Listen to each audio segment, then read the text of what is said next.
ऐसा है कि आरोप लगाना बहुत सरल होता है। कोई भी किसी के ऊपर भी आरोप लगाने के लिए स्वतंत्र है। तो जब भी किसी को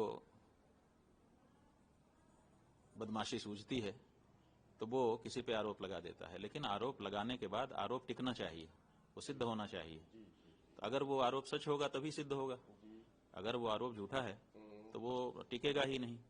और अभी तो लोगों ने हमको बताया है कि जिस व्यक्ति के द्वारा ये आरोप लगाए गए हैं वो खुद जो है हिस्ट्री शीटर है। माने जाने कितने मुकदमे उसके ऊपर अलग अलग आपराधिक धाराओं में पंजीकृत हैं और मुकदमे चल रहे हैं, कई बार जेल में भी रह करके आया हुआ है। तो ऐसा व्यक्ति जो इसी चीज के लिए जाना जाता है, अपराध करने के लिए ही जाना जाता है, वो हमारे ऊपर आकर के आरोप लगा देता है और वो रामभद्राचार्य जी का शिष्य निरूपित होता है।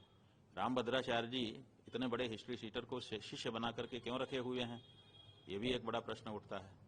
तो जो आरोप लगाने वाले का चरित्र है वो अब सार्वजनिक हो चुका है, बहुत सारे लोग उस पर प्रमाण भेज रहे हैं और मामला न्यायालय में है, वहां पर उनको भी प्रमाण रखना ही पड़ेगा। और हम लोगों ने जो उनकी ये अर्जी आई थी वो झूठी है, इस बारे में प्रमाण पहले से ही न्यायालय में धारा 22 के तहत दे ही दिया है। इसलिए इसमें कोई ऐसी बात नहीं है।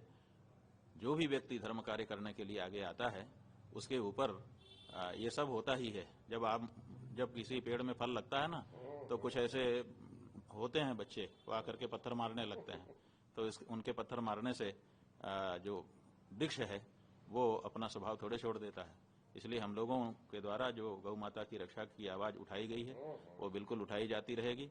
और बल्कि इस तरह की अगर व्यवस्था की जाएगी, हम लोगों को हमारे चरित्र हनन की आदि की कोशिश की जाएगी, तो इससे अप्रभावित रहते हुए हम अपनी गौ माता की रक्षा के लिए और भी दृढ़ता से आगे बढ़ते जाएंगे।